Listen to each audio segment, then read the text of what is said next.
Hello friends, Australian Mallu ട്രാവലറിന്റെ പുതിയൊരു വീഡിയോയിലേക്ക് എല്ലാവർക്കും സ്വാഗതം.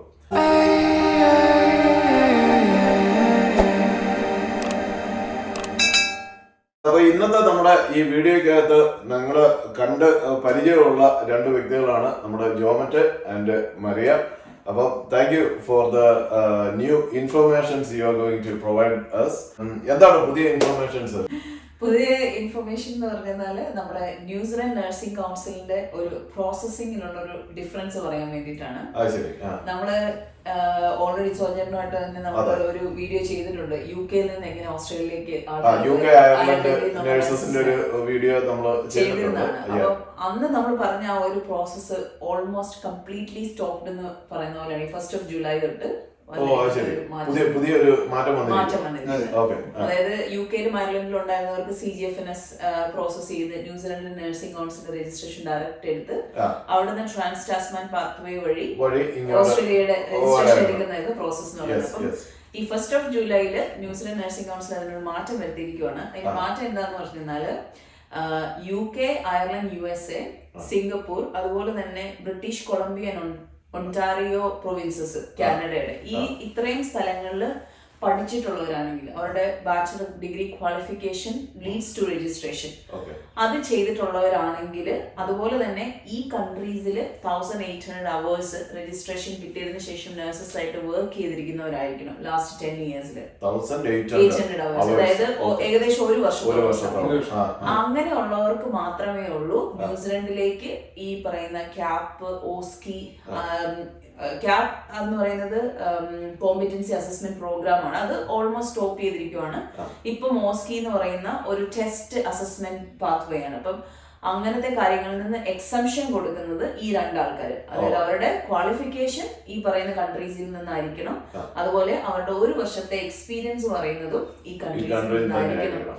അങ്ങനെയാണെങ്കിൽ മാത്രമേ ഉള്ളൂ ഈ ഒരു എക്സംഷൻ കിട്ടത്തുള്ളൂ. അപ്പം നമ്മള് ഇത്രയും നാളുള്ള പ്രോസസ് അനുസരിച്ച് ഇന്ത്യയിൽ നിന്നോ ഫിലിപ്പീൻസിൽ നിന്നോ അല്ലെ വേറെ ഏതെങ്കിലും കൺട്രിയിൽ നിന്ന്, ഗൾഫ് കൺട്രിയിൽ നിന്നൊക്കെ UK, അയർലൻഡിൽ രജിസ്ട്രേഷൻ എടുത്തിട്ട് നേഴ്സുമായിട്ട് വന്നിരുന്നവർക്ക് ഈസി ആയിട്ട് ഒരു പേപ്പർ വർക്ക് മാത്രം വെച്ചിട്ട് ന്യൂസിലൻഡ് രജിസ്ട്രേഷൻ കിട്ടുമായിരുന്നു. അത് സ്റ്റോപ്പ് ചെയ്തു. ശരിക്കും ഇത് ഞങ്ങളാണ് എസ്റ്റേ കൺസൾട്ടൻസി ആണ് ഇങ്ങനെ ഒരു പാത്വേ കണ്ടുപിടിച്ച് ഒരു കൊമേഴ്സ്യലൈസ് ചെയ്തത്. നമ്മൾ സ്റ്റാർട്ട് ചെയ്തത് 2017 അങ്ങനെ ഒരു പ്രോസസ് സ്റ്റാർട്ട് ചെറിയതായിട്ട് ടെസ്റ്റ് ചെയ്ത് തുടങ്ങിയത്. നമ്മള് ആദ്യത്തെ വർഷം 100 പേരെ ചെയ്തു. നമ്മൾ മൊത്തത്തിൽ ഇതുവരെ ഈ 6 വർഷം കൊണ്ട് 3000 ആൾക്കാരെ ഞങ്ങൾ ചെയ്തിട്ടുണ്ട്.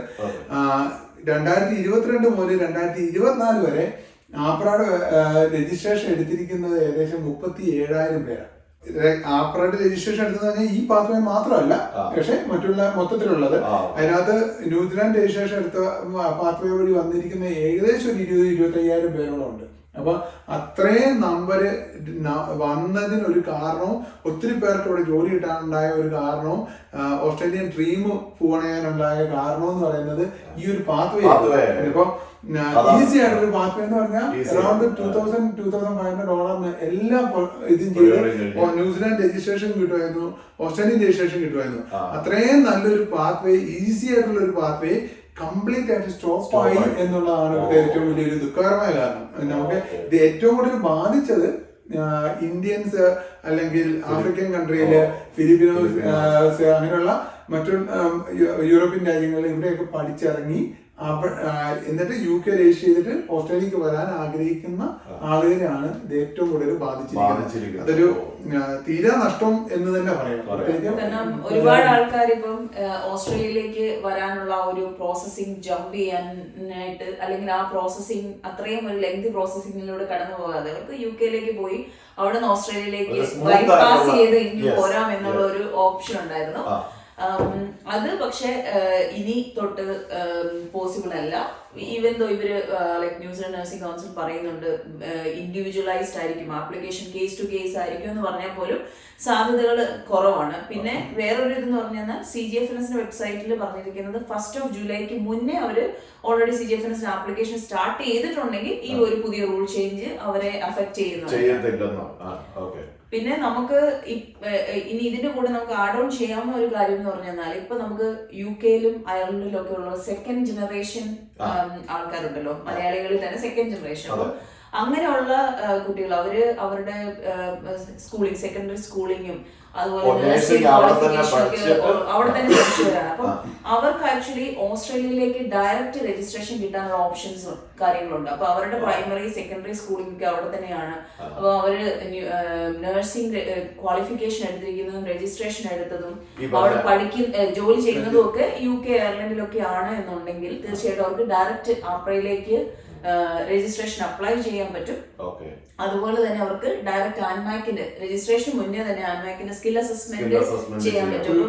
ഈ ഒരു സമയത്തൊക്കെ നമുക്ക് ഇപ്പം സെക്കൻഡ് ജനറേഷൻ ആൾക്കാര് നമ്മൾ അപ്ലൈ ചെയ്യാൻ തുടങ്ങി. അങ്ങനെ ഡയറക്റ്റ് രജിസ്ട്രേഷൻ എടുത്ത് അവർക്ക് ഓസ്ട്രേലിയയിൽ ഒരു എക്സ്പോഷർ കിട്ടാനും ഓസ്ട്രേലിയയിൽ ഒന്ന് ലീവ് ചെയ്യാനും എല്ലായിടവും ഒന്ന് വിസിറ്റ് ചെയ്യാനും ഒക്കെ ആയിട്ട് ചെയ്യാൻ പറ്റുന്ന ഒരു ഓപ്പർച്യൂണിറ്റി അവര് ചൂസ് ചെയ്ത് തുടങ്ങി. യങ് ജനറേഷൻ ഒത്തിരി പേര് ട്രാവൽ നേഴ്സ് ആയിട്ടൊക്കെ ഇവിടെ വരുന്നുണ്ട്.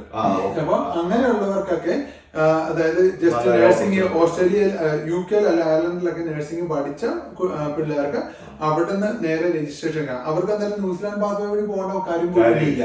നേരിട്ട് ആപ്ര രജിസ്ട്രേഷൻ എടുക്കാനും ആപ്ര രജിസ്ട്രേഷൻ എടുത്ത് ഇവിടെ വർക്ക് പെർമിറ്റിന് അപ്ലൈ ചെയ്യാനുള്ള ഓപ്ഷനാണ്. ഓസ്ട്രേലിയൻ രജിസ്ട്രേഷൻ ആകുമ്പോൾ ഇനി 450 hours വർക്ക് ചെയ്താൽ മതി.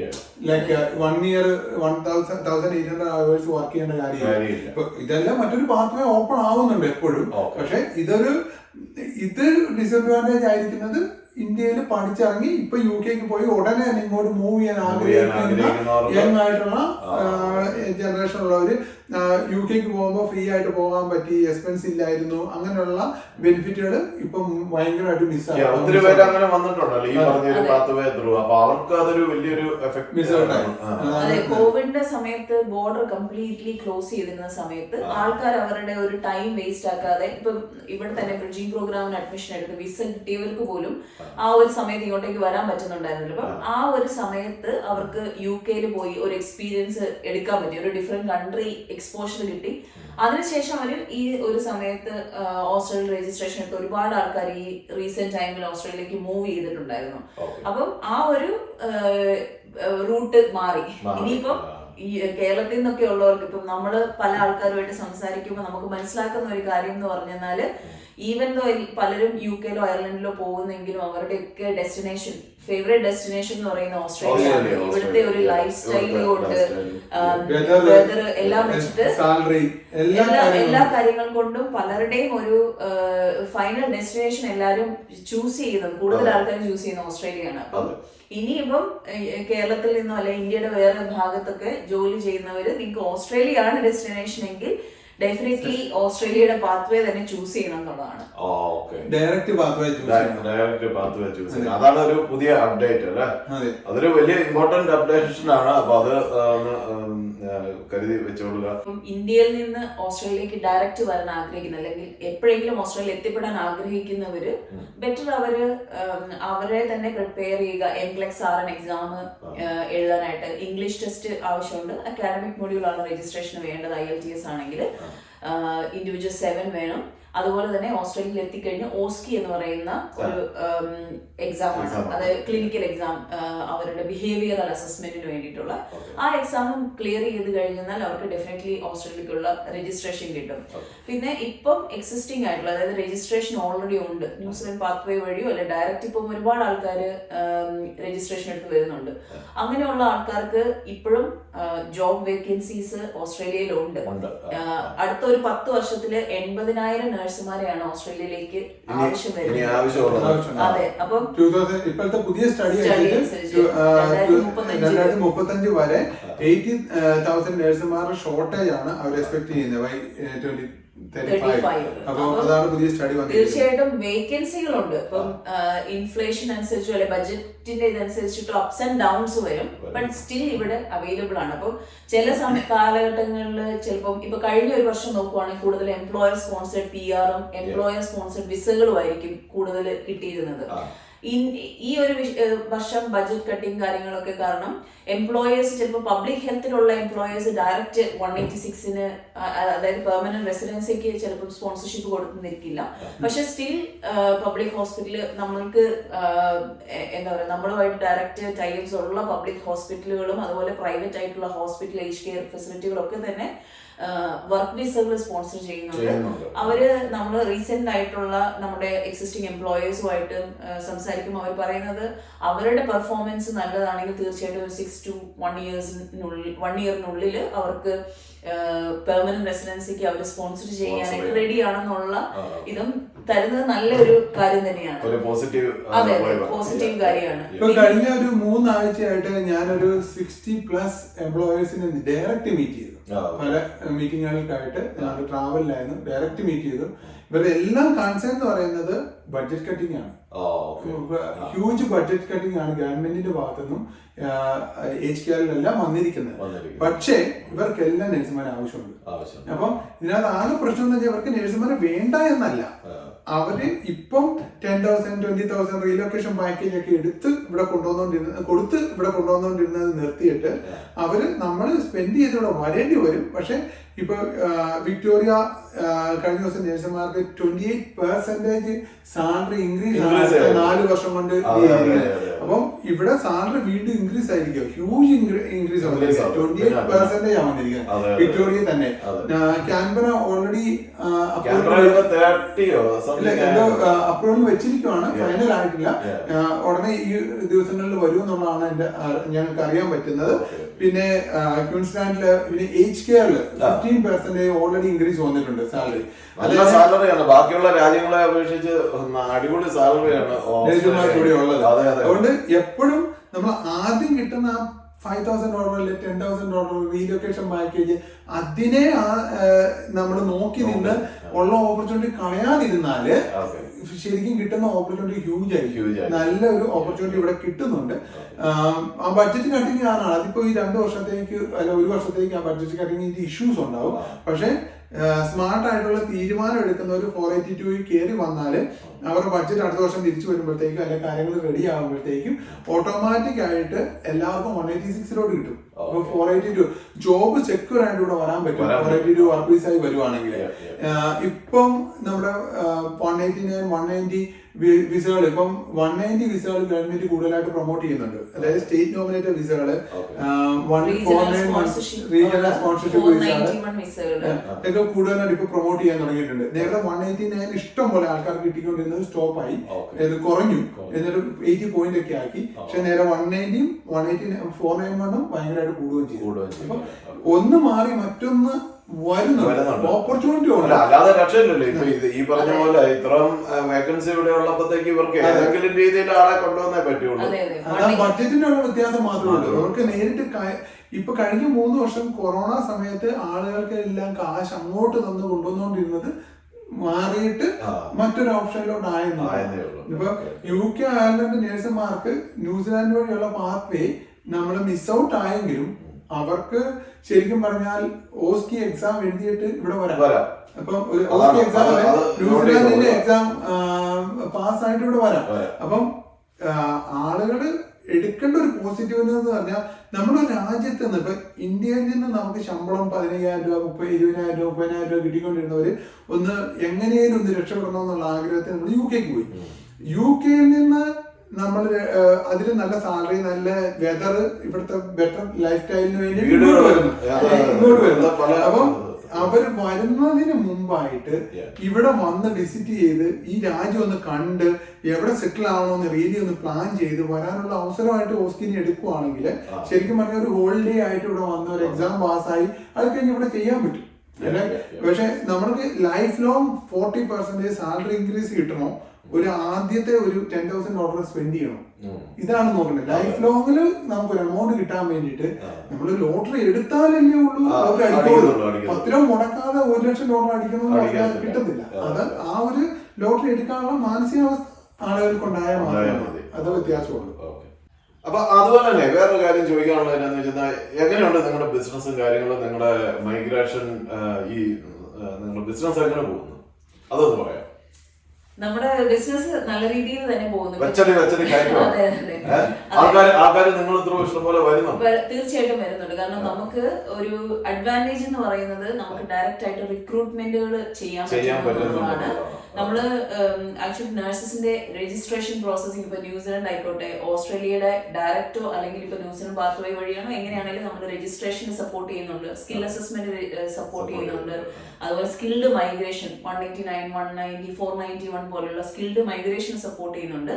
അതുകൂടാതെ തന്നെ നമുക്ക് health care and allied health കെയറിന്റെ ജോബ് പ്ലേസ്മെന്റ് എഗ്രിമെന്റുകളുണ്ട്. അപ്പൊ നമുക്ക് അത് പബ്ലിക് ഹെൽത്തുകളിൽ, ഹോസ്പിറ്റലുകളിലുണ്ട്, ഏജ് കെയറുകളിലുണ്ട്, അതുപോലെ പ്രൈവറ്റ് ഹെൽത്ത് കെയർ ഫെസിലിറ്റികളിലുണ്ട്. അപ്പം പല ഫെസിലിറ്റികളുടെ അണ്ടറിൽ, ലൈക് പല ഓർഗനൈസേഷൻ അണ്ടറിൽ വരുന്ന ഏകദേശം 300 ഫെസിലിറ്റികളിലാണ് നമ്മളിപ്പം പ്ലേസ്മെന്റുകൾ നടത്തുന്നത്. ഓക്കെ. അതുകൂടാതെ ഇപ്പം പുതിയതായിട്ട് ഏതെങ്കിലും കോൺട്രാക്ടോ വല്ലതും സൈൻ ചെയ്തിട്ടുണ്ടോ? അങ്ങനെയുള്ള കാര്യങ്ങൾ വല്ലതും ഉണ്ടെങ്കിൽ ഒന്ന് പറയാമോ? നമുക്ക് മരിയ പറഞ്ഞ പോലെ നമുക്ക് ഏകദേശം 300 ഫെസിലിറ്റീസുമായിട്ട് നമുക്ക് ടൈപ്പ് ഉണ്ട്. അതായത് വലിയ ഗ്രൂപ്പുകൾ വഴി ടൈപ്പ് ഉണ്ട്. ഒരു ഗ്രൂപ്പിന്റെ കീഴിൽ തന്നെ 20 ഫെസിലിറ്റീസ് അല്ലെങ്കിൽ 30-40 ഫെസിലിറ്റീസ് ഒക്കെ ഉണ്ട്. അങ്ങനെയുള്ള ഇതിന് ടൈപ്പ് ഉണ്ട്. അപ്പം നമുക്ക് പിന്നെ ഗവൺമെന്റ് ടെൻഡറുകൾ കിട്ടിയിട്ടുണ്ട്. ഇപ്പൊ NSW ഹെൽത്തിന്റെ ടെൻഡർ, അല്ലെ കാൻബറ ഹെൽത്ത്, അങ്ങനെ പല ടെൻഡറുകൾ കിട്ടിയിട്ടുണ്ട്. അപ്പൊ അവിടെയൊക്കെ നമുക്ക് അടുത്ത 3 വർഷം കൊണ്ട് അറൌണ്ട് 500+ നേഴ്സുമാരെ അവർക്ക് ആവശ്യമുണ്ട്. അപ്പൊ ഞങ്ങൾക്ക് മാത്രമല്ല കിട്ടിയിരിക്കുന്നത്, വേറെ പല ഏജൻസികൾക്കും ഉണ്ട്. എന്റെ അറിവില് മലയാളി ടെൻഡർ കിട്ടിയിരിക്കുന്ന എസ്റ്റേ ഗ്ലോബലിൽ മാത്രമേ ഉള്ളൂ എന്ന് പറഞ്ഞ് മലയാളി ഏജൻസി ആണെന്നുള്ള രീതിയിൽ ഒത്തിരി പേര് അപ്ലൈ ചെയ്യുന്നുണ്ട്. നമ്മൾ റിജക്ട് ചെയ്യാറുണ്ട്. നിങ്ങൾ ഇന്ന് എടുത്തു CV ഇടുന്നതും ജോബ് ആപ്ലിക്കേഷൻ വെക്കുന്നതും വാട്സപ്പിൽ ഇടുക. നമുക്കൊരു പ്രോപ്പറായിട്ട് ആപ്ലിക്കേഷൻ വെക്കാതിരിക്കുക. പ്രോപ്പറായിട്ട് നമ്മൾ കൊടുക്കുന്ന ഇന്റർവ്യൂ ഓപ്പർച്യൂണിറ്റി കൊടുക്കുമ്പോൾ സീരിയസ് ആയിട്ട് എടുക്കാതെ ലൈക്ക് ഇന്റർവ്യൂവിന് വെരി കാഷ്വൽ ആയിട്ട് വന്നിരിക്കുക. ഞങ്ങളല്ല ഇന്റർവ്യൂ ചെയ്യുന്നത്, ഞങ്ങൾ ഇതിന്റെ ഓണേഴ്സ് ആണെന്നേ ഉള്ളൂ. ഞങ്ങളുടെ കൂടെ വർക്ക് ചെയ്യുന്നത് നേഴ്സ് യൂണിറ്റ് മാനേജേഴ്സ് ആയിട്ട് പല ഹോസ്പിറ്റലിൽ വർക്ക് ചെയ്യുന്ന ഓസ്ട്രേലിയൻസ് ആണ്. അതായത് വൈറ്റ് ഓസ്ട്രേലിയൻസ് ആണ് ഞങ്ങൾക്ക് ഇന്റർവ്യൂ ചെയ്യുന്നത്. അപ്പൊ അവര് ഇന്റർവ്യൂ ചെയ്യുമ്പോൾ ക്വാളിറ്റി ഇല്ലെങ്കിൽ റിജക്ട് ചെയ്യും. റിജക്ട് ചെയ്ത് കഴിഞ്ഞാൽ ചേട്ടാ എനിക്ക് ജോലിക്ക് ഇന്റർവ്യൂ കിട്ടുന്നില്ലെന്ന് പറഞ്ഞാൽ ഞങ്ങൾക്കൊന്നും ചെയ്യാൻ പറ്റില്ല. അതായത് ഞങ്ങളെ പേഴ്സണലി കമ്മ്യൂണിക്കേറ്റ് ചെയ്യുന്നു എന്ന് പറഞ്ഞ് ഇത് നമ്മുടെ ഇവിടുത്തെ വർക്ക് സ്റ്റാൻഡേർഡിലും ഇവിടുത്തെ വർക്ക് കൾച്ചറിലും ഉള്ള ആൾക്കാരെയാണ് നമ്മൾ അക്സെപ്റ്റ് ചെയ്യുള്ളൂ ഇന്റർവ്യൂവിനും അല്ല അതുപോലെ ജോലിയും. അപ്പൊ ജോലിക്ക് അപ്ലൈ ചെയ്യുന്നത് എസ്റ്റേ ഗ്ലോബലിലോട്ട് അപ്ലൈ ചെയ്യുമ്പോഴും ആ ക്വാളിറ്റി തന്നെ അപ്ലൈ ചെയ്യണം. അല്ലാതെ നമ്മള് ചുമ്മാ ഒരാളെ CV അയച്ച് എന്നിട്ട് ചേട്ടാ അത് നോക്കിയേക്കണോന്ന് പറഞ്ഞാൽ നോക്കത്തില്ല. അതായത് നമ്മള് എസ്റ്റേ ഗ്ലോബൽ ഫോം ചെയ്തപ്പോൾ തന്നെ അത് ഹൈലി പ്രൊഫഷണൽ ആയിട്ടും ഹൈ സ്റ്റാൻഡേർഡിൽ തന്നെയാണ് നമ്മുടെ ഒരു വർക്ക് ഫ്ലോ നമ്മള് അതെ, നമ്മൾ ആ ഒരു ടീം തന്നെ അതിന് അങ്ങനെയാണ് ബിൽഡ് ചെയ്തിരിക്കുന്നത്. നഴ്സിംഗ് ഫീൽഡിൽ അല്ലെ അലീഡ് ഹെൽത്ത് പ്രൊഫഷണലിലുള്ള ആൾക്കാരുമായിട്ട് സംസാരിച്ച് അവര് വഴി എങ്ങനെ നമ്മൾ അത് സ്ട്രീം ലൈൻ ചെയ്ത് പല പല സിസ്റ്റംസ് നമ്മൾ അതിനുവേണ്ടി പർച്ചേസ് ചെയ്ത് അങ്ങനെ നമ്മൾ വളരെ നല്ലൊരു ക്വാളിറ്റി മെയിൻറ്റെയിൻ ചെയ്ത് തന്നെയാണ്. അപ്പം ഇതിനകത്തെ പ്രോസസ്സിങ് കാര്യങ്ങൾ നമ്മൾ അലോക്കേറ്റ് ചെയ്തിരിക്കുന്ന സ്റ്റാഫാണ്, അവരുടെ ഡിസ്ക്രിപ്ഷനിലാണ് പോകുന്നത്. അപ്പം അവര് തരുന്ന റിപ്പോർട്ടുകൾ മാത്രമാണ് നമ്മൾ നോക്കുന്നത്. അല്ലാതെ ആ റിപ്പോർട്ടിങ്ങിൽ നമ്മൾ ഒരു കൈയെടുത്തു അങ്ങനെയില്ല. അത് കാരണം അവർ അത്രയും പ്രൊഫഷണൽ ആയിട്ട് ചെയ്യുന്നവരാണ്, അത്രയും വെൽ എക്സ്പീരിയൻസ് ഉള്ള ആൾക്കാരാണ്. അവർ റിജക്ട് ചെയ്ത് അപ്പൊ ഇന്റേണൽ ഇന്റർവ്യൂ, എസ്റ്റേ ഗ്ലോബലിന്റെ ഇന്റേണൽ ഇന്റർവ്യൂ എന്ന് പറയുന്നത് സീരിയസ് ആയിട്ടുള്ള ഒരു ഇന്റർവ്യൂ തന്നെയാണ്. കാരണം അതിനകത്തെ ബെസ്റ്റ് ആയിട്ടുള്ള കാൻഡിഡേറ്റ്സിനെയാണ് നമ്മൾ ഹോസ്പിറ്റൽ ഫെസിലിറ്റികളിലേക്കും ഏജ് കെയറുകളിലേക്കും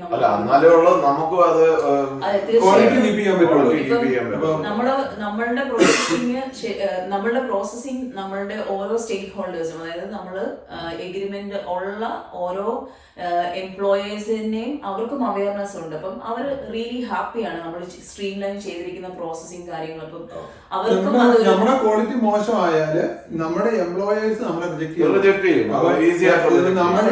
നമ്മളൊരു ഇപ്പം നമ്മളൊരു കാൻഡിഡേറ്റിനെ കൊടുക്കുമ്പോ അവര് എസ്റ്റേയുടെ ഫേസ് ആയിട്ടാണ് അവർ ചെല്ലുന്നത്. അപ്പൊ അവര് കാണിക്കുന്നത് ഓരോ കാര്യവും നമ്മളുടെ റെപ്യൂട്ടേഷൻ ബാധിക്കുന്നു. ഇപ്പം ഫോർ എക്സാമ്പിൾ ഈ ദിവസങ്ങളിൽ ഞങ്ങൾക്ക് നോർമലി ഞങ്ങൾ കഴിഞ്ഞ വർഷം പ്ലേസ് ചെയ്ത ഒത്തിരി പേര് നല്ല സാറ്റിസ്ഫൈഡ് ആയിട്ട് പോകുന്നത്. ഒരു 5-6 5-6 പേര് ഈ ദിവസങ്ങളിൽ 482 വർക്ക് വിസായി വന്നിട്ട് 6 മാസം കഴിഞ്ഞ് PR കൊടുക്കാന്ന് പറഞ്ഞിട്ട് പോലും അവര് ലൊക്കേഷൻ മാറുകയും ഹോസ്പിറ്റൽ മാറുക അല്ലെ ഫെസിലിറ്റി മാറുകയൊക്കെ ചെയ്തു. അത് ബാഡായിട്ട് ഞങ്ങളെ അഫക്ട് ചെയ്തിട്ടുണ്ട്. അപ്പം അതുകൊണ്ട് തന്നെ അവര് ചോദിക്കുന്നത് നിങ്ങൾ കൊണ്ടുവന്ന ആൾക്കാരാണ് അവരിങ്ങനെ ചെയ്തെന്ന് പറയും. ഇതാണ് നമ്മുടെ ഒരു പ്രശ്നം. ഇതാണ് ഒരാള് മതി. ലൈക്ക് അങ്ങനെ ചെയ്യുമ്പോഴത്തേക്കുള്ള പ്രശ്നം എന്താണെന്ന് വെച്ചാൽ ഇപ്പം നമ്മുടെ കമ്മ്യൂണിറ്റിയിലെ ഇപ്പൊ ഒരു ഫെസിലിറ്റിയിൽ നിന്ന് തന്നെ 3-4 പേര് പോയി. അപ്പൊ ഞങ്ങൾ അവരെ പേഴ്സണലി വിളിച്ച് ചോദിച്ചിട്ട് അവർക്ക് പേഴ്സണലി ഒരു പ്രോബ്ലം ഇല്ല ഫെസിലിറ്റിയിൽ. പക്ഷെ അവർക്ക് ലൊക്കേഷൻ മാറണം, അല്ലെ ശമ്പളം കൂടുതൽ കിട്ടണം, അങ്ങനെയുള്ള ഡിമാൻഡുകൾ കാരണം മാറുന്ന, അല്ലാതെ വർക്ക് പ്ലേസിൽ പ്രോബ്ലം ഉണ്ടായിട്ടൊന്നും അല്ല. അപ്പൊ അങ്ങനെ വരുമ്പോഴത്തേക്കും അപ്പം ആ ഫെസിലിറ്റി ഇന്ത്യൻ നഴ്സുമാരെ വേണ്ട ഓൾറെഡി ഇൻഫോം ചെയ്തു. അപ്പം ഇന്ത്യൻ നഴ്സുമാരെ വേണ്ട, നിങ്ങൾക്ക് ഫിലിപ്പിനോ നഴ്സുമാരോ വേറെ നഴ്സുമാരുണ്ടോ എന്ന് ഞങ്ങളോട് ചോദിക്കാൻ തുടങ്ങി. അത് ശരിയായ ലീഗലി ഇവിടെ അനുവദനീയമായ ഒരു കാര്യമല്ല. പക്ഷെ അങ്ങനെ ഒരു ക്വസ്റ്റ്യൻ ഇങ്ങോട്ട് വരാനുള്ള കാരണം നമ്മളുടെ തന്നെ ചില കാര്യങ്ങളാണ്. പിന്നെ വരുന്നവര് റെസ്പോൺസിബിലിറ്റി എടുക്കാതിരിക്കുക, ജോലിയിൽ അക്കൗണ്ടബിലിറ്റി എടുക്കുക, അതൊക്കെ ചെയ്തില്ലെങ്കിൽ ഇവിടെ എന്താണേലും അത് ക്വസ്റ്റ്യൻ ചെയ്യും. അപ്പൊ നമ്മൾ വരുമ്പോൾ നമ്മളെ എക്സ്പീരിയൻസ് ഉള്ള UK നേഴ്സ് അല്ല അയർലൻഡ് നേഴ്സിനെ എടുക്കുമ്പോൾ അവരുടെ എക്സ്പെക്ടേഷൻ ഇവിടെ വരുമ്പോൾ ആ ഒരു ക്വാളിറ്റി മെയിൻറ്റെയിൻ ചെയ്യണം. അവിടുത്തെ ക്വാളിറ്റി ഇങ്ങോട്ട് കൊണ്ടുവരണം. ഹൈ ക്വാളിറ്റിയിലോട്ട് ഇവരുടെ ഓർഗനൈസേഷനെ കൂടി കൊണ്ടുവരണം. ഇവര് മാനേജ്മെന്റ് ലെവലിലോട്ട് വരണം. അതിനുള്ള സപ്പോർട്ട് അവർക്ക് ചെയ്യാൻ റെഡിയാണ്. ആ ഇനീഷ്യേറ്റീവ് എടുക്കാൻ നമ്മൾ കാണിക്കുന്ന ഇതനുസരിച്ചാണ് ഇവരുടെ ഗ്രോത്തും ഫെസിലിറ്റിയും ഉണ്ടാകുന്നത്. അപ്പം അത് ചെയ്തു വരുവാണെങ്കിൽ ഇഷ്ടംപോലെ വേക്കൻസികളുണ്ട്, ഇഷ്ടംപോലെ കാര്യങ്ങളുണ്ട്. പക്ഷെ ഈ 186 വിസയൊക്കെ ഇപ്പൊ നിന്ന് പോകാനുള്ള ഒരു കാരണം എന്ന് പറയുന്നത് ഈ വിസ കിട്ടിയ ഉടനെ ആൾക്കാർ മാറിപ്പോകുന്നു. വന്ന ആൾക്കാർ കാണിക്കുന്ന വരുന്ന പ്രശ്നം വരുന്നത് 1 വർഷം അല്ല 3 വർഷം നിൽക്കാതെ ഇട്ടിട്ട് പോകുമ്പോ എംപ്ലോയറിന് ഉണ്ടാകുന്ന ലയബിലിറ്റി എന്ന് പറയുന്നത് $25,000 to $30,000 അവര് കൊണ്ടുവന്ന് അക്കോമഡേഷൻ കൊടുത്ത് റീലൊക്കേഷൻ പാക്കേജ് കൊടുത്ത് അവരെ സെറ്റിൽ ആക്കാൻ ട്രെയിനിങ് കൊടുത്ത് എല്ലാം ചെയ്തിട്ട് അവർ ഒരു 2 വർഷമെങ്കിലും നിൽക്കാതെ പോകുമ്പോൾ എംപ്ലോയറിന് ഉണ്ടാകുന്ന ലയബിലിറ്റി അറൌണ്ട് 25,000 ആണ്. അപ്പൊ മാനേജ്മെന്റിന്റെ കോൺഫിഡൻസ് ആണ് ഓവർസീസ് മാനേഴ്സിനെ റിക്രൂട്ട് ചെയ്യാനുള്ളതിന് പോകുന്നത്. അതാണ് സംഭവിക്കുന്നത്. അല്ല, ഈ അതുപോലെയുള്ള ഒരു സംഭവം തന്നെയല്ല ഇപ്പൊ ഈ പാത്വേ, നമ്മുടെ ന്യൂസിലൻഡ് പാത്വേ നിർത്താനുള്ളതിന്റെ ഒരു കാരണവും ഞാൻ കേട്ടത് ഇതാണ്. അവിടെ രജിസ്ട്രേഷൻ എടുക്കുന്നു, ഓവർനൈറ്റ് ഇവിടുത്തെ രജിസ്ട്രേഷൻ എടുക്കുന്നു, ഇങ്ങോട്ട് പോരുന്നു. അതെ, വൺ ഓഫ് ദ റീസൺ അതാണെന്നാണ് ഞാൻ കേട്ടത്. ഞങ്ങള് ഈ ക്ലയൻസിന് വേണ്ടി വലിയ എപ്പോഴും വിളിക്കാറുണ്ട്. അപ്പൊ വിളിക്കാറുള്ള അവര് തന്നെ ചോദിക്കാറുണ്ട് അല്ലെ എന്തുകൊണ്ട് ഇത്രയും ആൾക്കാര് ന്യൂസിലാൻഡിലേക്ക് അപ്ലൈ ചെയ്യുന്നത്. ന്യൂസിലാൻഡിൽ ജോലി പോലും ഇല്ല, പിന്നെ ഇവിടെ എത്രയും പേര് അപ്ലൈ ചെയ്യുന്നത്. പ്രോഗ്രാം ചെയ്ത്, അതായത് കോമ്പറ്റൻസി അസസ്മെന്റ് പ്രോഗ്രാം ന്യൂസിലാൻഡിൽ വന്ന് ചെയ്ത് രജിസ്ട്രേഷൻ ആയവർക്കും ഇപ്പം ജോലി അവിടെ ഇല്ലാത്ത ഒരു സമയമാണ്. കാരണം എക്സസീവ് ആയിട്ട് പല ഫെസിലിറ്റികളിലും ആൾക്കാരെ റിക്രൂട്ട് ചെയ്ത് വെച്ചിട്ടുള്ളവര്, പിന്നെ പുതിയതായിട്ടുള്ളവർ ഇപ്പൊ സ്പെഷ്യാലിറ്റിയിലേക്കൊക്കെ അങ്ങനെ സ്പെഷ്യലി ക്വാളിഫൈഡ് ആയിട്ടുള്ളവർ അങ്ങനെ അവര് സ്ക്രൂട്ടനൈസ് ചെയ്തിട്ടാണ് എടുക്കുന്നത്. അല്ലാതെ ജനറൽ ആയിട്ട് നമ്മുടെ എക്സ്പീരിയൻസും കാര്യങ്ങളൊക്കെ ആയിട്ട് വന്നു കഴിഞ്ഞാൽ അവര് ജോലി കൊടുക്കുന്നില്ല. അപ്പം അങ്ങനെയുള്ള ഒരുപാട് പേര് ഇപ്പം നമ്മൾ വഴി ഓസ്ട്രേലിയയിൽ ജോലി കിട്ടിയിട്ടുണ്ട്, വരുന്നവരുണ്ട്, നമ്മൾ വിസ പ്രോസസ്സിങ് ചെയ്യുന്നവരുണ്ട്. അങ്ങനെ ഒരുപാട് പേരെ നമുക്ക് ഹെൽപ്പ് ചെയ്യാൻ പറ്റിയിട്ടുണ്ട്. ന്യൂസിലാൻഡിൽ ഇങ്ങനെ ക്യാപ് പ്രോഗ്രാം കഴിഞ്ഞിട്ട് ഒരു ജോലി കിട്ടാതെ നിൽക്കുന്ന. അതെ അതെ. പിന്നെ മറ്റൊരു കാര്യം എന്ന് പറഞ്ഞാൽ ഏജ് കെയർ ഫെസിലിറ്റികളിലാണെങ്കിലും നഴ്സ് ടു പേഷ്യന്റ് റേഷ്യോ അത് കുറയ്ക്കേണ്ട ഒരു ആവശ്യം വരുന്നുണ്ട്. അതായത് കുറച്ച് ആൾക്കാരെ മാത്രം ഒരു നഴ്സ് നോക്കുക എന്നുള്ളത്. അപ്പം കൂടുതൽ നമ്പർ ഓഫ് നഴ്സസിനെ ഓരോ ഫെസിലിറ്റിയിലേക്കും ആവശ്യം വരും ഈ വർഷം അവസാനത്തോടുകൂടി. അത് new age care act implement ആവുമായിരുന്നു. ഇപ്പൊ ഒക്ടോബർ മുതൽ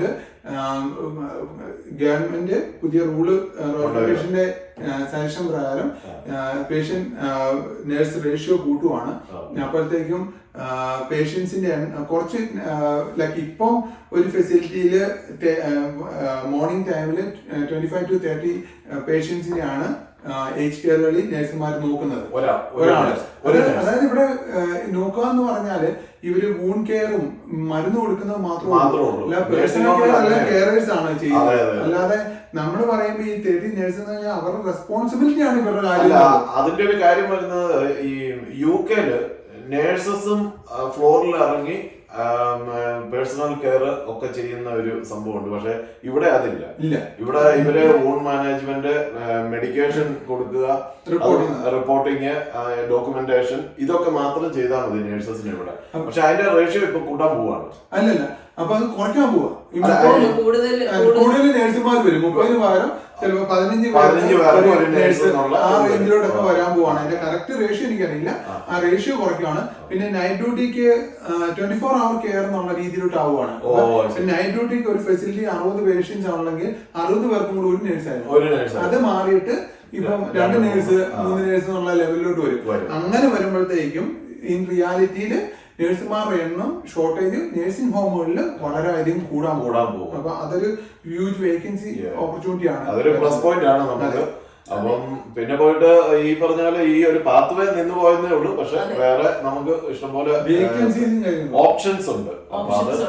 അത് നമ്മൾ റൈറ്റ് ടൈമില് റൈറ്റ് ഡിസിഷൻ എടുക്കുക എന്നുള്ളതാണ് വളരെ ഇമ്പോർട്ടന്റ് ആയിട്ടുള്ള കാര്യം. ഇപ്പം നമുക്ക് ജോബ്, ഇന്ന സ്ഥലം, റീലൊക്കേഷൻ പാക്കേജ്, അങ്ങനെയുള്ള കഴിഞ്ഞ വർഷം നമുക്ക് ഒരുപാട് ചോയ്സസ് ഉണ്ടായിരുന്നു. ആ ചോയ്സുകൾ കാണില്ല.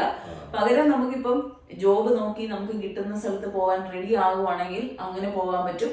അതല്ല എന്നുണ്ടെങ്കിൽ സ്കിൽഡ് മൈഗ്രേഷനുള്ള ഓപ്പർച്യൂണിറ്റികളുണ്ട്. സ്റ്റിൽ 189 വേണമെന്നും നമുക്ക് നിർബന്ധം പിടിക്കാൻ പാടില്ല. 190, 189 ഒരേപോലെ തന്നെ എല്ലാ ബെനിഫിറ്റ് 199 190 ഒരേപോലെ ബെനിഫിറ്റുകളാണുള്ളത്. 2 പെർമനന്റ് റെസിഡൻസി വിസകളാണ്. അപ്പം ഏതെങ്കിലും ഒരു പെർമനന്റ് റെസിഡൻസി വിസയിലോ അല്ലെ 491 വിസയിലോ ഒക്കെ നിങ്ങൾക്ക് ഓസ്ട്രേലിയയിലേക്ക് വരാൻ താല്പര്യം ഉണ്ടെങ്കിൽ കറക്റ്റ് ടൈമിൽ കറക്റ്റ് ഡിസിഷൻ എടുത്ത് തീർച്ചയായിട്ടും പ്രൊഫഷണൽ ആയിട്ടുള്ള ഗൈഡൻസ് എടുക്കുക എന്നുള്ളതാണ് ഏറ്റവും ഇമ്പോർട്ടന്റ്. പിന്നെ എന്റെ ഫ്രണ്ടിന് കഴിഞ്ഞ വർഷം ഇങ്ങനെ കിട്ടിയല്ല, കഴിഞ്ഞ മാസം ഇങ്ങനെ കിട്ടി എന്ന് പറഞ്ഞ് എനിക്ക് കിട്ടും എന്ന് വിചാരിക്കുന്നത് ഓവർ നൈറ്റിലാണ് റൂൾ മാറുന്നത്. ജൂലൈ 1 വന്ന ന്യൂ റൂൾ എന്ന് പറയുന്നത് നേരത്തെ അനൗൺസ് ചെയ്തിട്ട് വന്നതല്ല. 1800 hours ആക്കിയത് അനൗൺസ് ചെയ്തിട്ട് വന്നതല്ല. അപ്പം ഇതൊന്നും അനൗൺസ്ഡ് ആയിട്ടുള്ള റൂളല്ല. ഇപ്പൊ എംപ്ലോയറിന്റെ ഇവിടുത്തെ ബഡ്ജറ്റ് കട്ട് വന്നത് നമ്മുടെ ലാസ്റ്റ് ബഡ്ജറ്റിൽ അനൗൺസ് ചെയ്ത 2 ആഴ്ച മുമ്പ്. അല്ലാതെ അതും അനൗൺസ്ഡ് അല്ല. ഇങ്ങനെ കാര്യങ്ങളിൽ കട്ട് വരും. നമ്മൾ ഇന്ന് നാളത്തേക്ക് മാറ്റി വെക്കാതെ ഇങ്ങോട്ട് വരാൻ ആഗ്രഹിക്കുന്നവർ നേരത്തെ ഓൺ ടൈമിൽ കാര്യങ്ങൾ ചെയ്യാനുള്ള. പിന്നെ 186 വിസ എന്ന് പറയുന്നത് വളരെ ലിമിറ്റഡ് ആയിട്ട് ഇപ്പൊ കിട്ടുന്നത്. അതായത് നേരത്തെ ഒരു 50 to 60% ആൾക്കാർക്ക് കിട്ടുന്നുണ്ടെങ്കിൽ ഇപ്പൊ അത് 10 to 20% ആൾക്കാർക്ക് 186 കിട്ടുന്നുള്ളൂ. അപ്പൊ അതിന് കിട്ടണമെങ്കിൽ പോലും ആൻമാക്ക് ചെയ്ത് വെക്കണം. IELTS വാലിഡ് ആയിരിക്കണം. അല്ലാതെ ജോലി കിട്ടിക്കഴിഞ്ഞ് ഞാൻ അതിന്റെ ശരിയാക്കാം എന്ന് പറഞ്ഞ് ഇപ്പം അതിനുവേണ്ടി സ്പെൻഡ് ചെയ്യാതെ വെയിറ്റ് ചെയ്തിട്ട് ഞാൻ ചെയ്യാം എന്ന് വിചാരിക്കുന്ന അബദ്ധമാണ്. ഇതെല്ലാം റെഡി ആയിട്ടിരിക്കുന്ന 100 കണക്കിന് ആൾക്കാരുണ്ട്. അപ്പൊ ഞാനിപ്പം ഞങ്ങൾക്ക് വഴി ജോലി കിട്ടുമ്പോഴത്തേക്ക് ഞങ്ങൾ നോക്കുന്ന ആദ്യം ആൻമാക്കുണ്ടോ. ഇപ്പൊ ഞങ്ങളുടെ തന്നെ എംപ്ലോയേഴ്സ് 186 കൊടുക്കുന്നവരെ ഞങ്ങൾക്കറിയാം. അവിടേക്ക് നിങ്ങളുടെ CV വിടണേ പോലും നിങ്ങൾക്ക് 186 വേണ്ടിയിട്ട് ഉള്ള എംപ്ലോയീസിനെ അങ്ങോട്ട് വിടണേ പോലും നിങ്ങൾക്ക് IELTS വാലിഡ് ആയിരിക്കണം, ആൻമാക്ക് ഉണ്ടായിരിക്കണം. അത് ഞങ്ങൾ വരുമ്പോഴേ പറയും, നിങ്ങൾ ആൻമാക്ക് ചെയ്യാൻ പറയുമ്പോൾ ചെയ്താൽ മാത്രമേ നമ്മൾ അങ്ങോട്ട് വിടുകയുള്ളൂ. അല്ലെങ്കിൽ ആ എംപ്ലോയറിന്റെ അടുത്ത് വിടുകയല്ല. 482 എംപ്ലോയറിന്റെ അടുത്ത് ആപ്ലിക്കേഷൻ പോലും വിടത്തുള്ളൂ. എന്നുവെച്ചാൽ വിട്ടിട്ട് കാര്യമില്ല. നമ്മള് കയറി വരുന്നവരുടെ എലിജിബിലിറ്റി അനുസരിച്ച് എംപ്ലോയർ ചിലപ്പോൾ മാറും. അപ്പൊ എക്സ്പീരിയൻസും കാര്യങ്ങളും എല്ലാം അനുസരിച്ച് മാറ്റം വരും. അപ്പൊ അതനുസരിച്ച് നമ്മൾ ചെയ്യണം. എക്സാംസ് എല്ലാം പാസ്സായി റെഡി ആയിട്ട്. പിന്നെ ബഡ്ജറ്റ് കെട്ടി ഇപ്പൊ ഒരു കാര്യം ഞങ്ങൾ കഴിഞ്ഞ ദിവസത്തെ മീറ്റിംഗിൽ എംപ്ലോയർ പറഞ്ഞാണ്, നിങ്ങൾക്ക് 2 to 5 years എക്സ്പീരിയൻസ് ഉള്ള നഴ്സുമാരെ മതിയെന്ന്, ജൂനിയർ നഴ്സുമാരെ മതിയെന്ന്. എന്നുവെച്ചാൽ അവർ ബഡ്ജറ്റ് കട്ടിങ്ങിന്റെ ഒരു ഭാഗമാണ്. അപ്പം 10 years 15 years നഴ്സുമാർ എക്സ്പീരിയൻസ് ഉള്ള നഴ്സുമാരെ എടുക്കുവാണെങ്കിൽ അവര് 8 years പ്ലസ് സാലറി കൊടുക്കണം. ഇവിടുത്തെ ഗ്രേഡ് 2 year 10ന്റെ സാലറി കൊടുക്കണം. അപ്പൊ അതിന് പകരം ഇയർ 2 എക്സ്പീരിയൻസ് അല്ല 3 year എക്സ്പീരിയൻസ് ഉള്ളവർക്കാണെങ്കിൽ അത്ര കുറച്ച് സാലറി കൊടുത്താൽ മതി സ്റ്റാർട്ടിങ്ങിൽ. അപ്പം അത് അപ്പം ശരിക്കും പറഞ്ഞാൽ യങ് ആയിട്ടുള്ള എക്സ്പീരിയൻസ് കുറവുള്ളവർക്ക് ഇപ്പൊ വേക്കൻസി കൂടുതലായി. UK അയർലൻഡ് നഴ്സുമാർക്ക് ഓപ്പർച്യൂണിറ്റി കുറഞ്ഞെങ്കിലും ന്യൂസിലാൻഡിൽ വന്ന് ക്യാപ് പ്രോഗ്രാം വന്നവർക്ക് അവർ പെട്ടെന്ന് ഇങ്ങോട്ട് വരുന്നതുകൊണ്ട് ഒത്തിരി ഓപ്പർച്യൂണിറ്റി കൂടി. ഈവൻ അവർക്ക് UK അയർലൻഡ് ന്യൂസിലാൻഡ് എക്സ്പീരിയൻസ് ഇല്ല എങ്കിലും അവര് ഇന്ന് ജോലി കൊടുത്താൽ നാളെ ജോയിൻ ചെയ്യും. അപ്പൊ അത്രയും ഫാസ്റ്റ് ആയിട്ട് വിസ ചെയ്ത് ഞങ്ങൾക്ക് തന്നെ ഈ കഴിഞ്ഞ 3 മാസം കൊണ്ട് ഞങ്ങൾക്ക് ഏറ്റവും കൂടുതൽ ജോബ് പ്ലേസ്മെന്റ് ചെയ്തിരിക്കുന്നത് UK അയർലൻഡ് നേഴ്സുമാരെക്കാൾ കൂടുതൽ ചെയ്തിരിക്കുന്നത് ന്യൂസിലാൻഡിൽ ഇപ്പൊ ക്യാമ്പ് ചെയ്ത് വന്നവരെ. അതായത് അവർക്കൊരു ഓഫർ കൊടുത്താൽ അവർ പിറ്റേ ആഴ്ച വിസ വെക്കും. അവരോട് മെഡിക്കൽ ചെയ്യാൻ പറഞ്ഞാൽ എത്ര പൈസ മുടക്കിയിട്ടാണെങ്കിലും ന്യൂസിലാൻഡിൽ പോയി മെഡിക്കൽ ചെയ്യും. അവര് വിസ കിട്ടിയ പിറ്റേ ദിവസം ഫ്ലൈറ്റ് ടിക്കറ്റ് എടുത്ത് ഇവിടെ വന്ന് ജോയിൻ ചെയ്യും. അപ്പൊ അത്രയും ഫാസ്റ്റ് ആയിട്ട് ചെയ്യാൻ ആൾക്കാർ നിൽക്കുമ്പോൾ 6 മാസം 8 മാസം വെയിറ്റ് ചെയ്ത് 186 ഒരാൾക്ക് കൊടുത്ത് കൊണ്ടുവരാൻ വേണ്ടി ഒരു എംപ്ലോയർ ഇപ്പൊ മെനക്കെട് വരില്ല. അപ്പൊ അതൊക്കെ ഒന്ന് നോട്ട് ചെയ്തോളുക. പഴയ സിസ്റ്റം ഒക്കെ മാറി. അപ്പം ഇല്ല, ഇപ്പൊ UK അയർലൻഡ് നേഴ്സുമാർക്ക് നല്ലൊരു ഓപ്പർച്യൂണിറ്റി എന്ന് പറയുന്നത് അവര് 482 വർക്ക് വിസായി സെക്യൂർ ആയിട്ടുള്ള ജോലി ഇവിടെ കയറി വരിക. അടുത്ത വർഷത്തെ ബഡ്ജറ്റിലൊക്കെ ഇതൊക്കെ മാറ്റം വരും. അപ്പൊ നേരെ 186 കിട്ടും. ലൈക്ക് ഒരു വർഷം കഴിഞ്ഞ് പിന്നെ നല്ല പെർഫോമൻസ് അവർ അവിടെ ലോങ് സ്റ്റേ ആയിട്ട് നിൽക്കുമെന്നുണ്ടെങ്കിൽ അവർക്ക് എംപ്ലോയർ 186 കൊടുക്കും. ഒരു വർഷം കഴിഞ്ഞ് കൊടുക്കുള്ളൂ. അപ്പൊ അതുള്ള ഭയങ്കര ഓപ്പർച്യൂണിറ്റിയാണ് 482 വരുവാണ്. പിന്നെ ഉള്ള ഏറ്റവും വലിയ ഓപ്പർച്യൂണിറ്റി എന്ന് പറയുന്നത് അവരൊരു സെക്യൂർ ജോലിയിലാണ് നിൽക്കുന്നത്. അതായത് UK ഒരു സെക്യൂർ ആയിട്ടുള്ള ജോലിയിലാണ് നിൽക്കുന്നത്. അപ്പം അവർക്ക് അവിടെ നിന്നുകൊണ്ട് ചെയ്യാവുന്ന ഒരു കാര്യം എന്ന് പറയുന്നത് 190 വിസയ്ക്കോ അല്ലെ 491 വിസയ്ക്കോ അപ്ലൈ ചെയ്ത് വിസ കിട്ടി സെക്യൂർ ആയി ഇവിടെ വരിക.